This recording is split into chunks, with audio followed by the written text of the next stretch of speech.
Yo, before we get into this video, my mic didn't get caught by the recording software that I was using, but you guys can hear him perfectly fine. The questions will just be on the screen, but, you know, you'll still see me talking, but I just won't make any noise. So, so yeah, everything's perfectly fine other than, you know, I was muted, I guess. So, yeah, hope you guys enjoy the video. Stafford, wake up.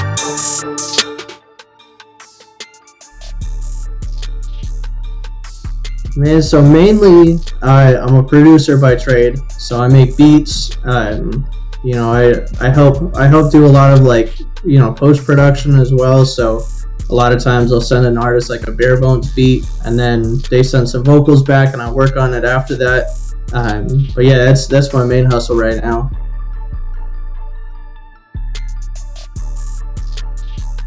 I would say being able to do music full time is pretty cool. I'm in a position now where I can pay my bills with beats. So I'm very proud of being able to do that, especially since I've only been making beats for like 2 years now.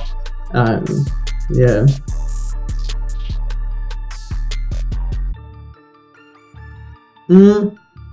I think that I kind of had an idea like at the beginning of the year, but it was way too early on for me to be able to actually do it because I wasn't consistent enough. But I had a couple of good months here and there, but I told myself I was gonna wait until I had like 3 or 4 solid months in a row, and that's what happened. So I was in the military before this actually, and I got myself kicked out kind of intentionally so that I could do music full time. It's kind of crazy, but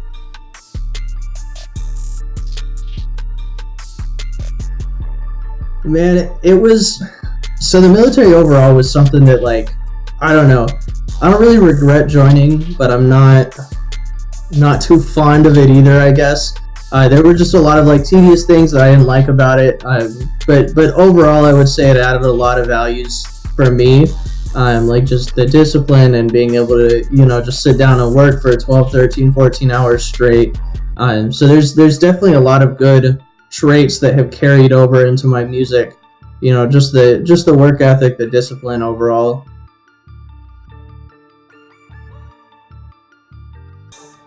Man, I'm really trying to develop my sound this year. I'm really trying to grow my network and expand my sound so that I can sit down in a session with any artist and be able to make their best song. So I'm really trying to get deep into a lot of subgenres and understand like the intricacies of all the random little things that most people just kind of gloss over.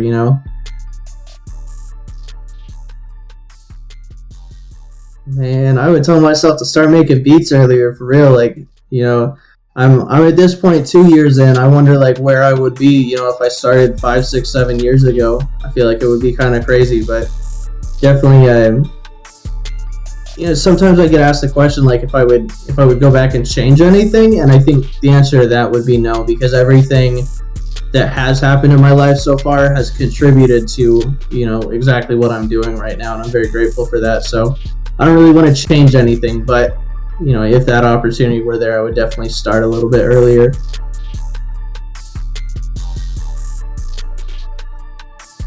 I would say a lot of my music influence actually comes from stuff that I listened to like before I even started making music, and before I joined the military, and almost even like before high school. I feel like that was a very influential period of time for me without me really realizing it at first. I used to listen to a lot of EDM, so it would be like Avicii, Martin Garrix, DJ Tiesto, a bunch of those people, and I wasn't really introduced to rap. Like, obviously I knew like rap was a thing, but I didn't really listen to it a lot until probably like my freshman year of high school is when I started getting into it.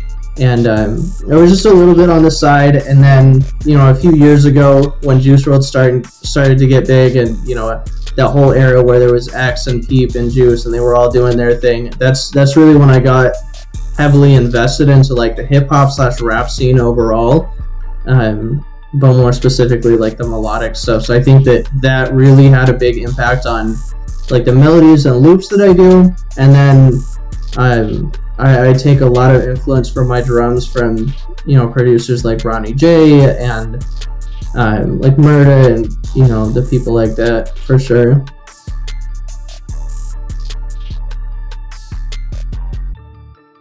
Man, I would love to work with Black Bear one day. He's always been one of my favorite artists, and he has like a really wide variety of things that he does. So I would really love to have a session with him sometime. That would be crazy.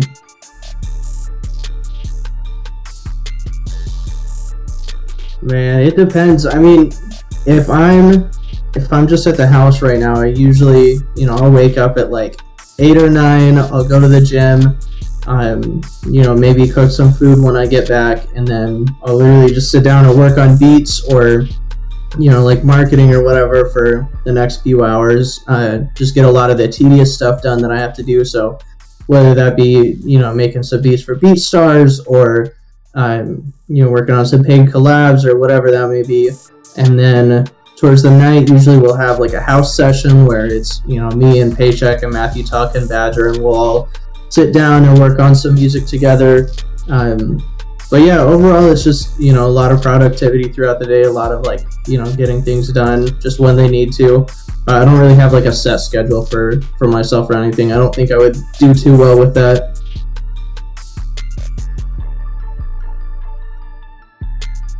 It's been crazy, honestly, like, you know, being able to, I don't know, be in the situation where we all kind of have like similarities in what exactly we're trying to do. So it's like, you know, it's not like living with your parents where like you make some beats and they don't really like know exactly what you're doing and you're just kind of on your own.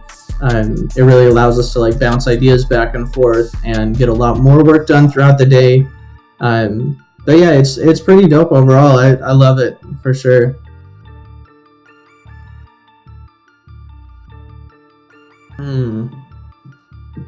That's got to be a tough one. There is, oh, that's my cat.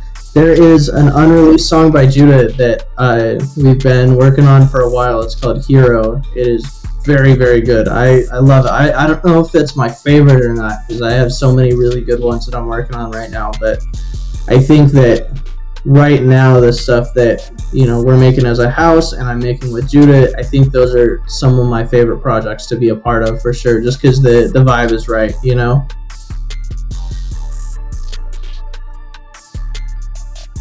That's a tough one. So I don't know, there's a lot of things in the music industry that I feel like people disagree with, or just like random problems they might have, like, you know, producers not getting paid sometimes, or like, you know, labels taking forever to clear stuff or whatever it may be. But honestly, I really like where it's at right now, just because the position that we're in right now is where, you know, you can't really pay your way to the top. You know, you can't just buy a bunch of promo and then, you know, a bunch of crazy stuff happens. It's all very organic right now, especially like with TikTok and everything like that. So I think my main focus right now is, rather than trying to change something in the industry, change my mindset so that I work best in the industry that's already there, if that makes sense. So it's just kind of, you know, staying up to date and everything. I think that, you know, there's definitely a lot of like scams and stuff like that out there that are, you know, it's frustrating how many there are, but I feel like that's always going to be something. So I honestly wouldn't change too much. Yeah, there's definitely the argument of, you know, creating a change and, you know, that being like your influence or whatever. But my influence has always been, and, you know, what I always tell people is like, you know, learn how to work in the situation that you're put in. So if you're very adaptable and you're able to, you know, go through these changes and, you know, figure out how this new system works or whatever, you're going to do really good, because a lot of times, especially in the music industry, there's going to be like two waves of a new anything, right? So there's going to be the people who do it first and the people who do it best. And I'm trying to be on that wave of the people who do it best, because that's usually, not see who gets the credit for it, but they usually see the most reward from it or whatever. Like the first person to do type beats is probably not going to be as, as successful as the person who is like the second person to do it, but sees the flaws in the first one and then just do it better. So that's really my thing. Instead of creating the new lane, figure out how to perfect each one that I come across.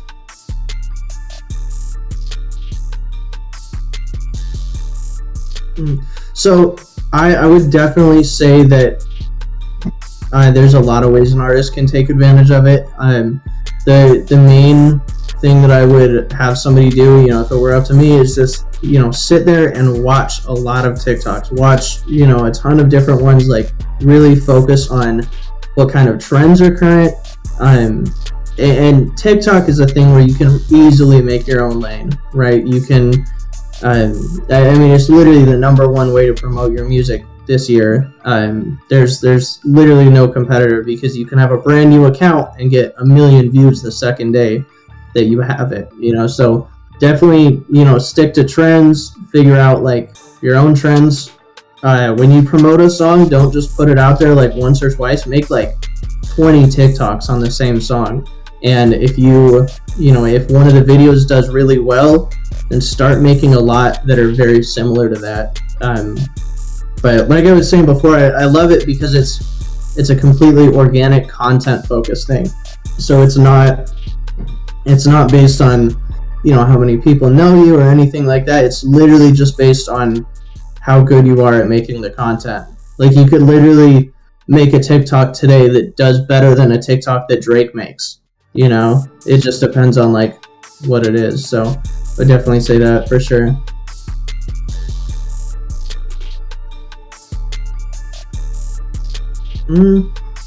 I think within the next few, I would definitely love to move to LA, or like Atlanta, or like a really big city where there's a lot of opportunities, and just kind of take that time to build my not as much my sound, because hopefully by then my sound will be very very, very solid, and just be able to focus on my networking and focus on like placements, and hopefully building up some other producers and artists too.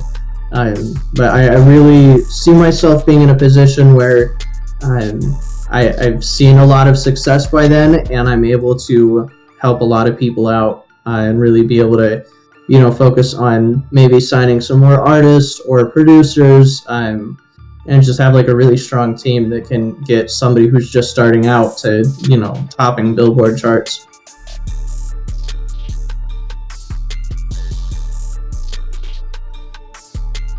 Yeah, so I think I just really loved the creative process, and being able to have kind of my own schedule, like without it actually being a schedule. Like, I'm able to focus on what I feel like is best at the time.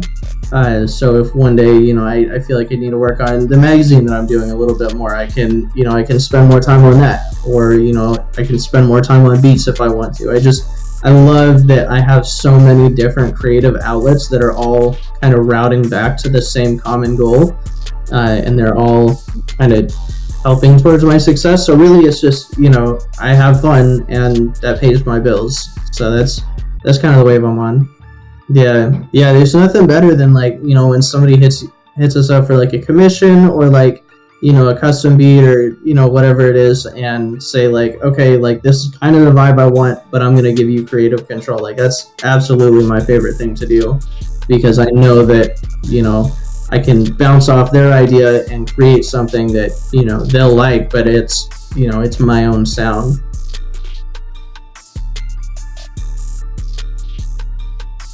I think one mistake early on is focusing too much on trying to get money rather than trying to build my brand up.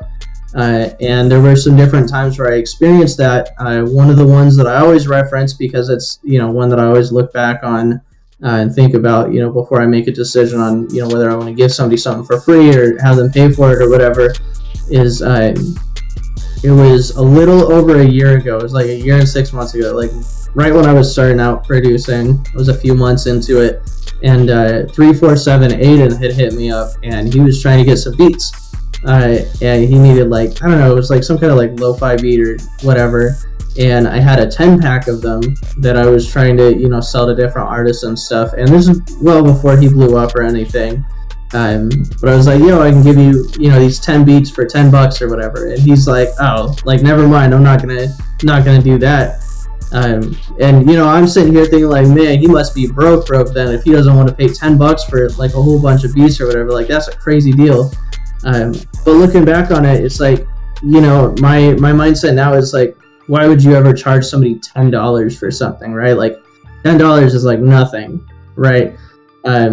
So if it's going to be something that is that cheap, like, you might as well just do it for free. And that's something that I regret, is not being able to just give him that beat for free and, you know, see what he does, because now he's blowing up on TikTok. He, you know, has a huge brand. He worked with Kenny Beats and stuff like that. So that was definitely a mistake early on in my career. And I think that's definitely helped me figure out like kind of when to charge people and when not to, because there's a lot of situations where, you know, you give somebody something for free and it'll help you a lot in the long run. Just, you know, kind of being able to build up that network and just work with somebody, especially if it's somebody that you just really want to work with.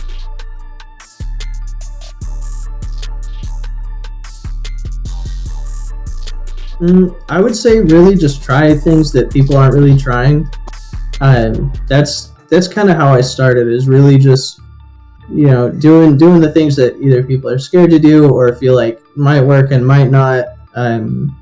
You know, whatever it is. Like, I know so much about what I'm doing now because I failed so many times, and I, you know, tried a bunch of things that, you know, they didn't work or whatever, and now I know a lot about what doesn't work.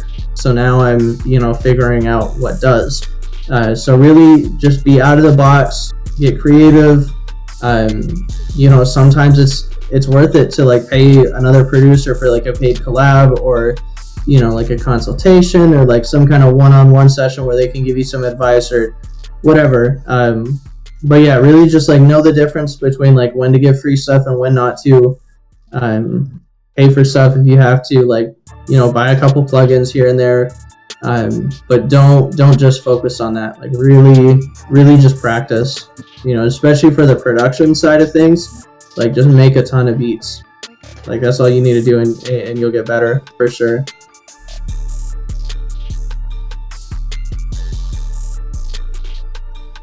Yeah, you too, man. All right, be easy.